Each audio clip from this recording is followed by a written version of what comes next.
I was a bad kid growing up. I grew up in the 90s in Nashville. We had a theme park. It was called Opryland Theme Park. I used to spend every summer there riding the roller coasters and stealing from the gift shops. At Opryland, we had a shop where you could get screen print t-shirts made. So I got one made. It had an angel's body on it, and then you could put somebody's face on it. I think normally people would put their kid's face on it, but I was 9 years old. So whose face was I going to put on there? Mine, of course. And then I would wear this into the gift shops, and the employees would just look at me, and they'd say things like, "Bless your heart, she'll always be with you." And then I realized they thought I was wearing my dead twin sister on my shirt. They just let me take everything. Take all the keychains your heart desires, little girl. So then I got older, and I continued to want to get attention for the wrong reasons, so I applied for a job at Hooters. And I spent the next 12 years there. So our Hooters was located in a rough side of town. We were in between an underpass and a roadway inn. So you could get off the interstate, grab you some wings, and then go take a nap or cook some crystal meth, whatever you wanted. The police would come in and get dinner with us on Wednesday nights and then turn around and raid the motel behind us. Customers would ask me how much a room is. I'd say that just depends on how many felonies you can rack up.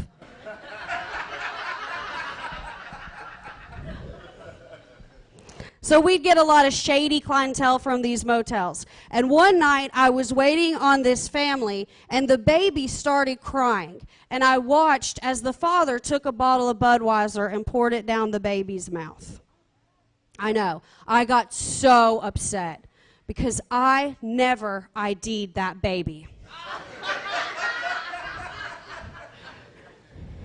So then I grabbed my manager, and I'm like, "What should we do?" And he comes outside, he looks at the family, and he's like, "Don't worry about it. It's too late. That baby is doomed to grow up believing Budweiser is a good beer."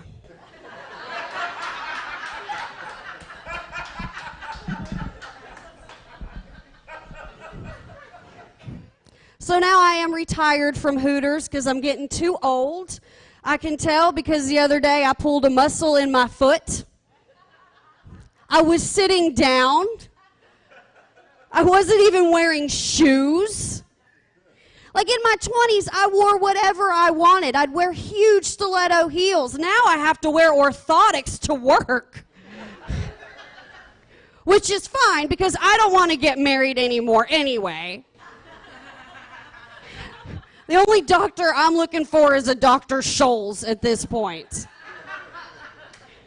I wake up in the morning now, I got to stretch. I'm not even trying to run a marathon here. I'm just trying to go to the bathroom.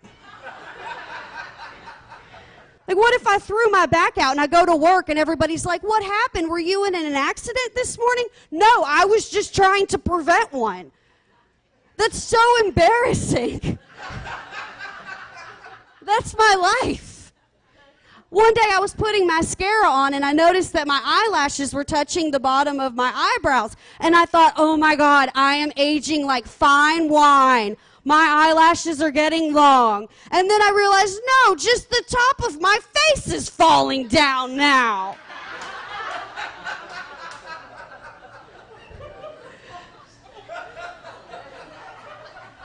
Nobody told me about this. I'm aging like a fine raisin.